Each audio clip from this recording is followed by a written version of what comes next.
이제 휴가철이고 한창 더위가 절정에 이르러서 정말 견디기 힘들고 그런데도 우리는 이 세상을 살아가는데 하나님의 은혜 속에서 살아야 되고 또 예배자로 살아야 되고 또 하나님과 동행하며 일하는 주님의 일꾼으로 세상을 살아가야 합니다.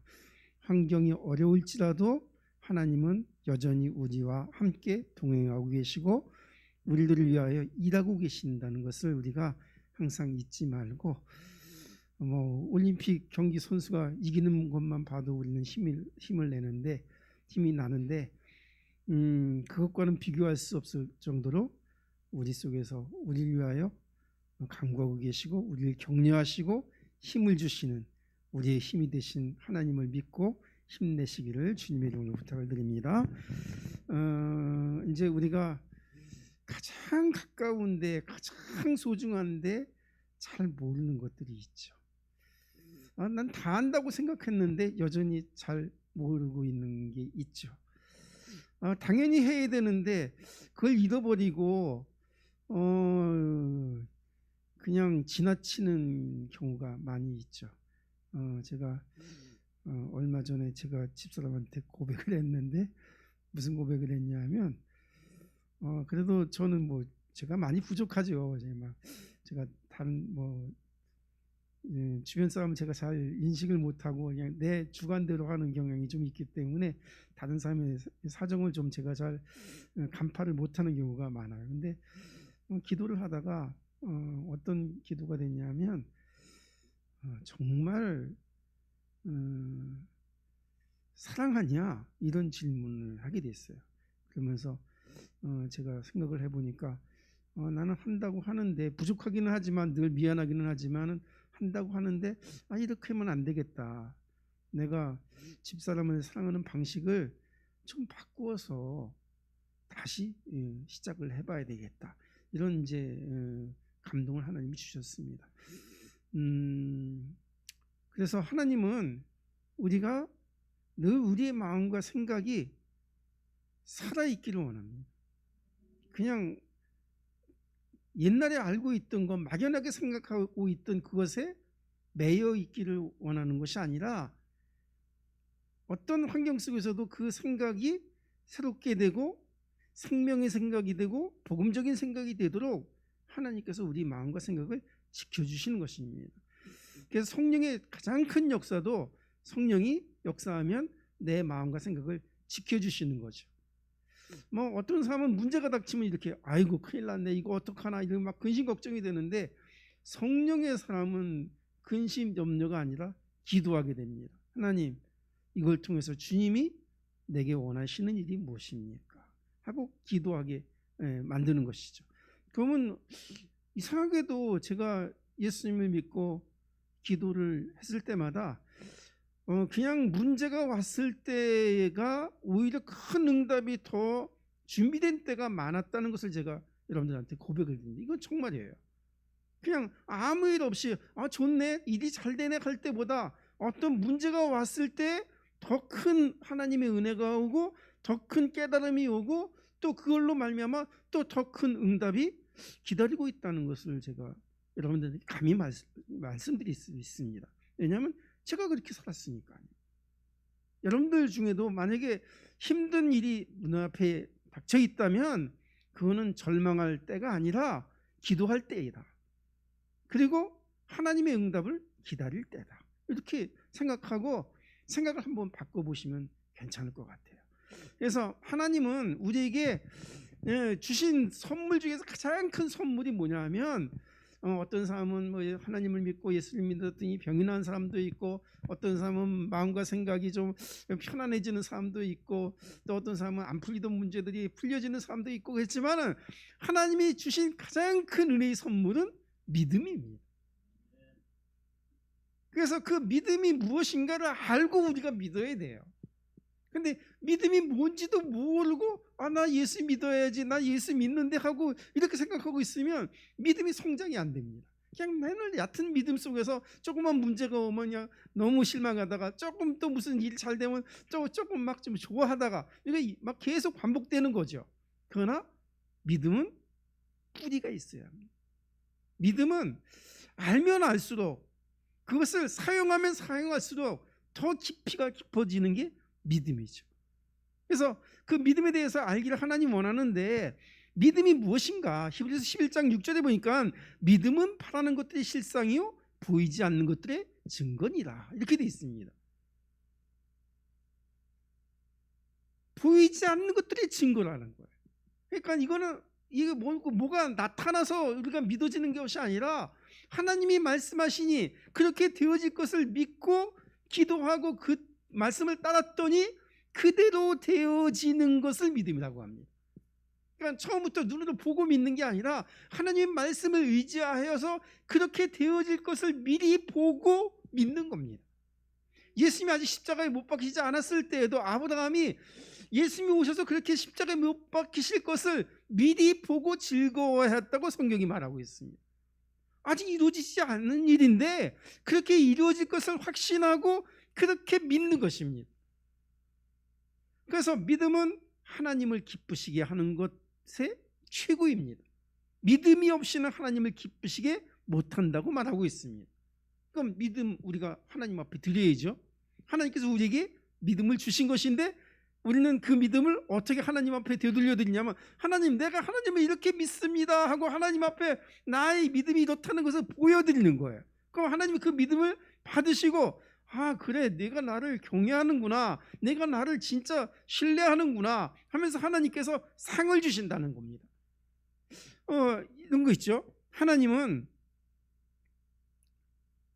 뭐 어떻게 일하시냐 하면, 한 번도 그냥 일을 막 해놓으시고 봐라 내가 이렇게 했지 않냐 이렇게 말씀하신 적이 없어요. 하나님은 모든 일을 행하시기 전에 미리 말씀하시고 약속하시고 그 약속대로 모든 일을 이루시는 분입니다. 메시아 예수님이 오셨을 때도 그냥 어느 날 갑자기 그냥 아무 뜬금없이 오신 것이 아니라, 하나님의 경륜의 참때에 예수님이 하나님의 언약대로 말씀하신 대로 오셨고 또 그 말씀하신 대로 십자가에서 그 언약을 성취하신 겁니다. 단 요만큼도 하나님의 말씀에 어긋나서 되어진 일이 없고요, 하나님이 말씀하신 대로 모든 일이 이루어진 것입니다. 그래서 믿음은 하나님의 말씀을 신뢰하는 것에서부터 시작되는 것입니다. 말씀을 떠나서는 믿음을 정의할 수가 없습니다. 우리의 믿음은 말씀에 근거한 믿음이어야 하는 것이죠. 믿음의 결국은 영혼 구원을 받는 것이다. 베드로전서 1장 9절에 기록되어 있는데요. 보세요. 믿음은 많은 유익이 있습니다. 믿으면 복을 받죠. 믿으면 회복이 되죠. 믿으면 치유가 되죠. 믿으면 모든 일이 하나님의 은혜 안에서 풀려지죠. 그런데 그 믿음은 그런 것들과는 비교할 수 없는 최고의 정점이 뭐냐면, 믿음의 결국은 영혼 구원이라는 겁니다. 내 영혼이 구원을 받는다는 거예요. 내가 이 땅에서 아무리 잘 먹고 잘 살다가 그냥 지옥 가면 내가 잘 먹고 잘 산 거 아무런 소용이 없고요, 내가 부귀영화를 누리다가 내가 이런 것도 해보고 저런 것도 해보고 정말 내가 이런 것 저런 거 다 해봤으니까 나는 잘 살았다, 자기는 그렇게 자부할지는 몰라도 천국에 가지 못한다면 자기가 이 땅에서 한 모든 것들이 다 소용이 없다는 것입니다. 솔로몬이 말한 전도서에서는 내가 해 아래서 붙잡으려고 한 모든 것들이 다 바란 것 같아서 헛되고 헛되도다. 잠시 있다가 없어질, 자기가 부귀영화를 다 누렸지만 그런 것들은 정말 다 바람과 같은 것이다. 나는 새 것을 붙잡으려고 하고 나는 영원한 것을 붙잡으려고 하는데 그것이 천국 복음이고 그것이 오실 메시아의 언약이라고 솔로몬이 그렇게 암시를 하고 있는 것입니다. 우리는 예수 그리스도를 붙잡았고 우리는 주님 앞에 붙들린 자들입니다. 그래서 하나님이 지금 우리를 견인하고 계시죠. 어떤 상황 속에서도 우리가 저 사망 권세에 빠지지 아니하고 우리를 이끌으셔서 저 하나님 나라의 그 영광된 나라에 들어갈 수 있도록 지금 우리를 견인하고 계신다는 겁니다. 그 과정 중에 보니까는 좀 힘든 일이 있을 수도 있죠. 그렇지만 문제 때문에 저 천국으로 가는 길이 흔들리지 않는다는 겁니다. 내가 병든 것 때문에, 내가 뭐 경제적으로 힘든 것 때문에 저 천국으로 가는 길이 흔들리지 않는다는 겁니다. 하나님은 정확하게 지금 우리들을 인도하고 계신 것입니다. 하나님은 또 이렇게 말씀하십니다. 믿음은 로마서 1장 17절에 오직 의인은 믿음으로 말미암아 믿음에 이르나니, 믿음으로 사는 것을 내가 복음을 부끄러워하지 않는다고 말하고 있습니다. 믿음으로 사는 게 믿음이라는 거예요. 믿음으로 살지 않는데 입으로만 말하는 믿음은 믿음이 아니라는 거예요. 우리가 헛것을 붙들고 있는 게 아니잖아요. 믿음이 실상이라고 말하고 있잖아요. 근데 믿음이 실상이라고 알고 그렇게 믿어야 되는데, 그 믿음을 그냥 관념적으로 그냥 허공에 있는 그런 어떤 허상으로 믿음을 붙들고 있는 게 아닙니다. 믿음은 증거가 있는 겁니다. 믿음은 우리의 삶을 움직이는 믿음이어야 하는 것입니다. 사람을 움직이지 못하고 세상을 움직이지 못하고 일을 변화시키지 못하는 그것은 믿음이 아닙니다. 내가 믿었더니 아무 일도 일어나지 않더라, 이렇게 지금 요즘 말하고 있는, 요즘 다니고 있는 교인들이, 그리스도인들이 그걸 암시하고 있어요. 난 예수님 믿었는데 아무 일도 없던데? 그러면서 자기 스스로도 말합니다. 나 하나님을 믿는데 나 별로 무슨 일이 별로 없는데? 그러면서 교회를 다니는 거예요. 우리는 세상, 나 자신 속에서도 어떤 증거가 있어야 되고 세상을 향해도 무슨 증거가 있어야 되냐면, 내가 하나님을 믿는데 하나님이 내게 이렇게 역사하셨다, 내가 주님을 믿고 구원을 받았는데 그 주님께서 나를 이렇게 인도하고 계신다라는 명확한 증거를 가진 그런 그리스도인이 되어야 하는 것입니다. 그냥 세상 속에 있는 그 사람들에게 내가 믿는 예수가 이러하다라고 예수를 자랑할 수 있는 그런 하나님의 일꾼이 되어야 하는 것입니다. 그러려면 어떻게 되죠? 믿어야 되는 거예요. 안 믿으면, 믿음으로 살지 아니하면 그런 증거는 나타나지 않습니다. 믿음으로 살 때만 그런 증거가 나타납니다. 그래서 믿음으로 사는 것이 그래서 중요합니다. 그럼 믿음으로 사는 것이 얼마나 굉장히 대단한 것부터 시작해야 되냐? 그렇지 않습니다. 처음에는 작은 믿음을 드려야 합니다. 어떻게 보면 큰 믿음보다 작은 믿음 드리기가 더 힘들 때가 있어요. 아무런 생각 없이 그냥 말할 때, 그때도 믿음이 필요한 거죠, 그죠? 근데 아무런 생각 없이 말하는 거, 그럼 믿음으로 말하지 않는 때가 있는 거예요. 사람들과 관계를 하는데 믿음으로 관계해야죠, 그죠? 그런데 아무 생각 없이 그냥 내가 그냥 내 육체로, 내가 생각나는 대로 내 습관과 내 체질에 매여서 그냥 내 본의로 관계하는 거예요. 그럼 그 믿음으로 산 게 아니죠. 그런 것들, 작은 것부터 세심하게, 하나님, 내가 작은 일에 믿음을 드릴 수 있도록 은혜를 주시기를 원합니다. 그럼 믿음을 드리려면 누구를 의식해야 되냐면 하나님을 인격적으로 의식해야 하는 겁니다. 내가 무슨 일을 할 때, 무슨 사람들을 만날 때, 내가 무슨 말을 할 때 하나님을 의식해야만 믿음의 말을 할 수 있습니다. 하나님을 의식하지 않으면 내 말이 나오고요, 하나님을 의식하면 내 말이 나오는 것이 아니라 주님이 원하고 주님이 기뻐하는 말을 할 수 있게 됩니다. 적어도 그렇게 해야 된다는 걸 알 수 있는 지각이 생기게 되는 것이죠. 우리의 믿음은 항상 도전을 받고 있습니다. 하나님이 은혜를 주신 그 믿음을 하나님은 지키기를 원하는데, 마귀는 믿음을 지키지 못하도록 늘 우리에게 시험을 주고 있죠. 그러니까 우리가 항상 마귀의 시험 속에 놓여 있다는 것을 우리는 의식해야 합니다. 내가 이 말을 하면 마귀가 기뻐할까, 하나님이 기뻐할까를 놓고 우리가 분별을 해야 되는 것이죠. 마태복음 4장에 보니까 예수님이 광야에서 시험을 받는데 마귀가 하는 말이 있죠. 내가 정녕 하나님의 아들이거든 뛰어내려라. 그럼 천사들이 너희 팔을 붙들어서 너희 팔이 부러지지 않도록 할 거 아니야. 보니까 예수님을 막 높여주는 것 같고 인정해주는 것 같고 능력이 대단한 것 같고 막 인정해주는 것 같은데, 그거는 좋은 말이 아니죠. 속이는 말입니다. 예수님은 말씀을 의지해서 마귀를 이겼습니다. 믿음은 하나님의 말씀을 의지하는 것이고요, 마귀의 도전에 반해서 우리가 그 마귀의 계계와 마귀의 속임수와 거짓말을 우리는 이겨내야 하는 것입니다. 막 어떤 때는 사람들이 막 나를 갖다 막 높여주는 것 같아요. 막 인정해주는 것 같아요. 그러면서 은근히 믿음의 선택을 하지 못하도록 유도하는 때가 있죠.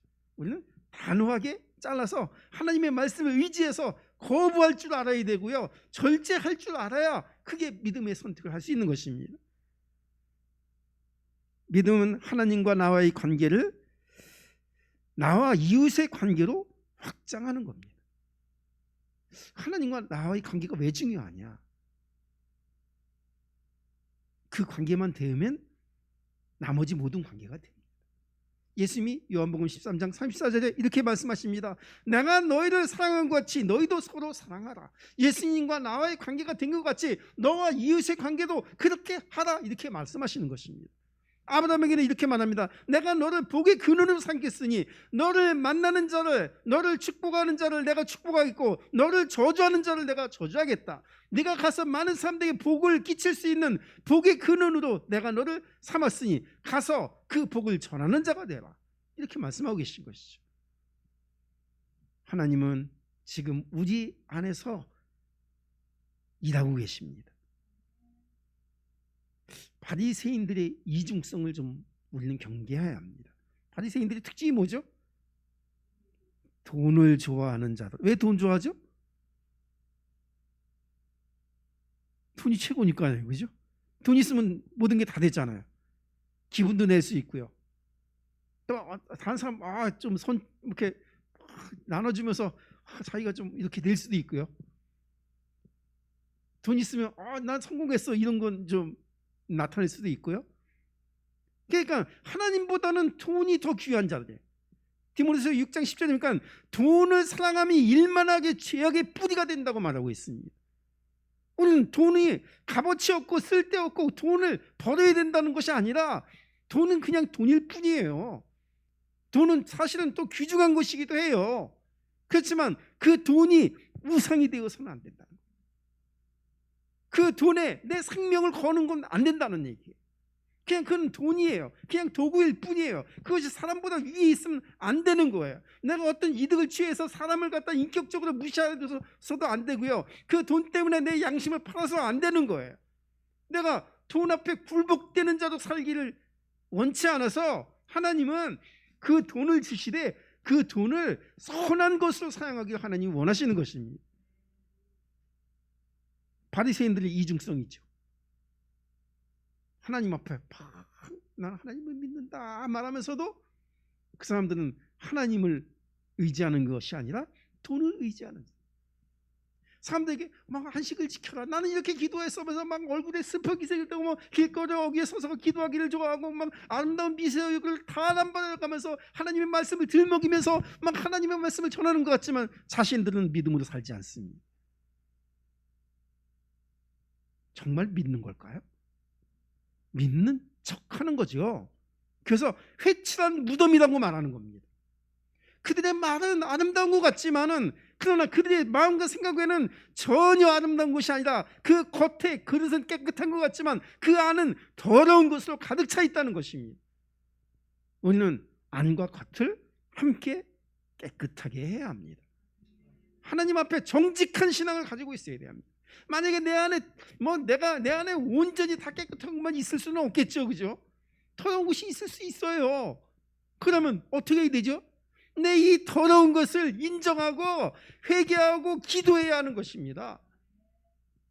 막 하나님, 나는 안에 절대로 난 더러운 것이 없습니다. 나는 안이 너무나 깨끗한 사람입니다. 그런 사람이 있을 수 있을까요?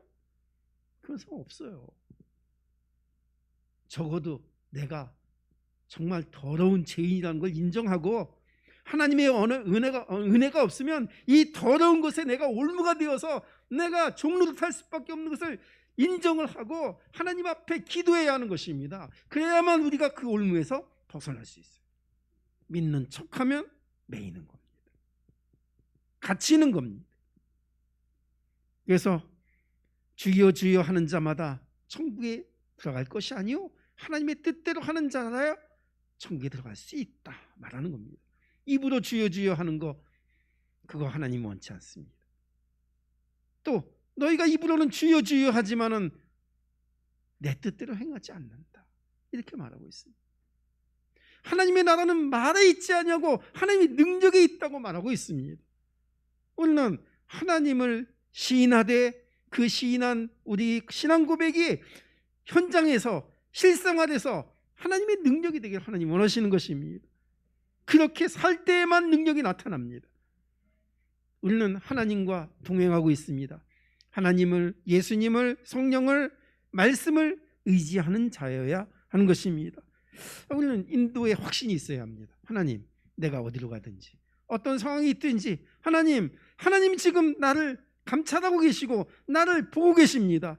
하나님, 내가 지금 이런 상황에 놓여 있는데, 정말 이상한 분위기 속에 있는데, 이상한 상황 속에 있는데, 내가 원치 않는 상황 속에 있는데, 하나님, 이 상황 속에서도 하나님은 나와 함께 계실 줄로 내가 믿습니다. 여호와는 나의 목자시니 내게 부족함이 없습니다.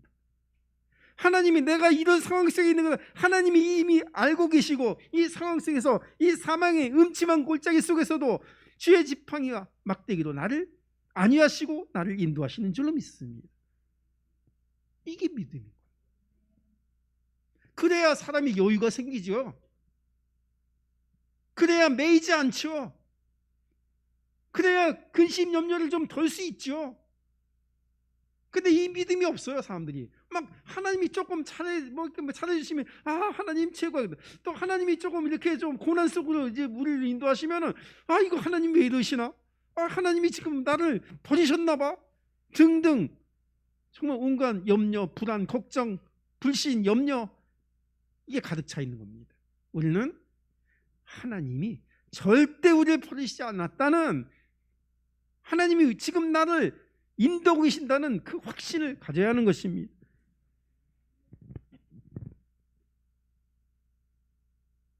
마태복음 25장 21절에 보니까 잘하였다 충성된 종아, 내가 5달란트를 너에게 더 주마. 5달란트 더 남겼으니 잘했다 충성된 종아, 이렇게 말하였습니다. 그럼 이제 이게 무슨 얘기냐 하면, 이게 돈 버는 얘기일까요? 장사해서 돈 남았다는 얘기일까요? 그 달란트라는 의미가 뭐죠? 달란트 누구 거였어요? 자기 거였나요? 아니, 자기 게 아니에요. 하나님의 것인데 우리에게 주신 거예요. 그래서 5달란트를 받았어요. 2달란트를 받았어요. 1달란트 받았어요. 뭐 양의 차이가 있지만 하나님이 너 많이 받았으니 너 많이 남겨야 돼, 이런 거 물어보시지 않고요. 그냥 5달란트 주신 거예요. 2달란트 주시고 1달란트 주신 거예요. 그런데 중심은 뭐냐 하면 그걸로 열심히 장사해서 일을 남기는 거예요. 이건 뭐 이제 돈 버는 얘기인데, 이거 실제로 돈 버는 얘기가 아니죠, 그죠?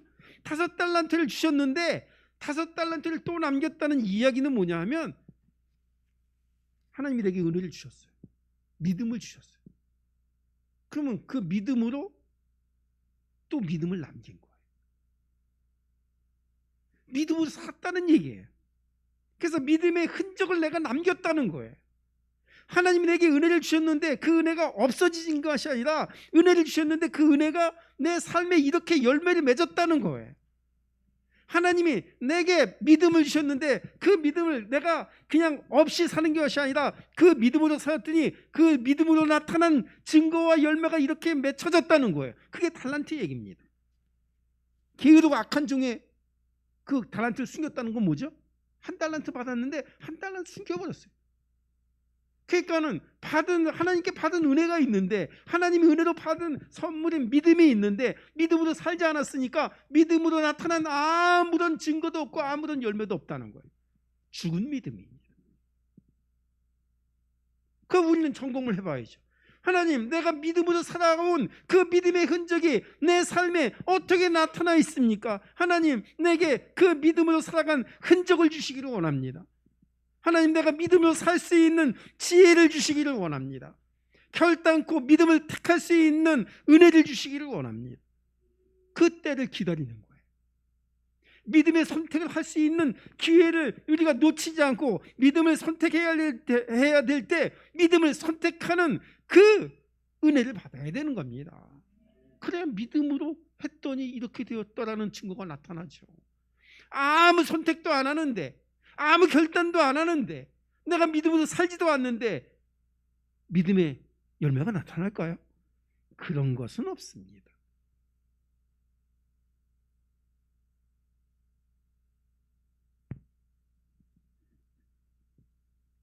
율법을 의지하는 사람의 특징이 있습니다. 율법주의자죠. 자기 의로움을 나타냅니다. 자기가 의롭다는 거죠. 내가 이렇게 의롭게 해서 나는 이렇게 잘했으니까. 그러면서 사람들에게 말, 너도 나처럼 해. 이렇게. 내가 이렇게 의롭는데 너는 왜 그래? 너는 왜 죄져? 나는 죄 안 짓는데? 그러면서 자기는 뒤에 가서 뭐해?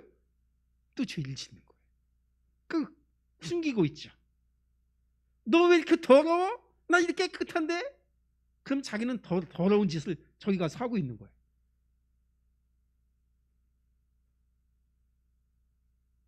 이게 바리새인의 특징이에요. 돈을 의지하는 거 아까 말씀드렸죠?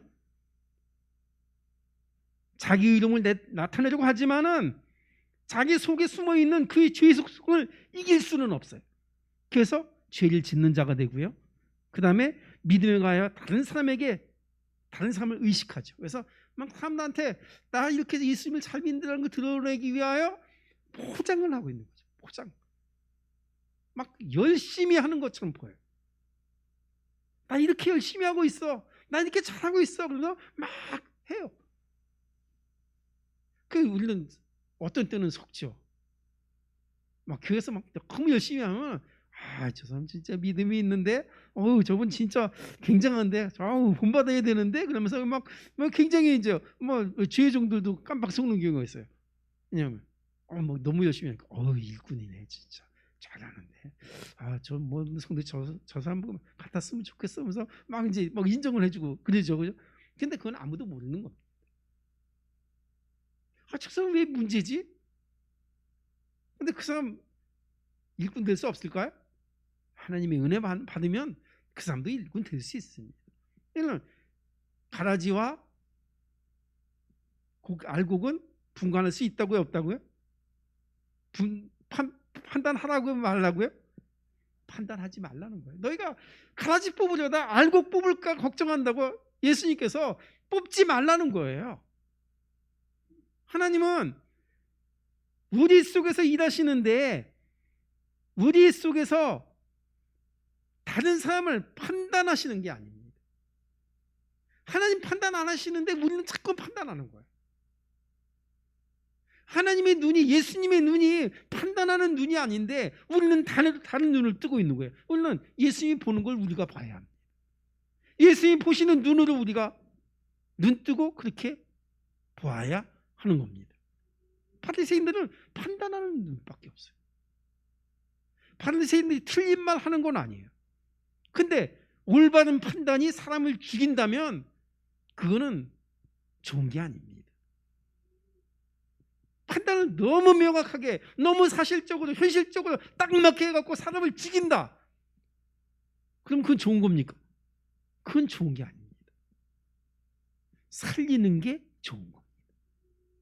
그래서 예수님이 내가 필요한 것은 건강한 자한테 내가 쓸데 있는 것이 아니라 병든 자에게 내가 쓸 데가 있다. 이렇게 말씀하시는 겁니다.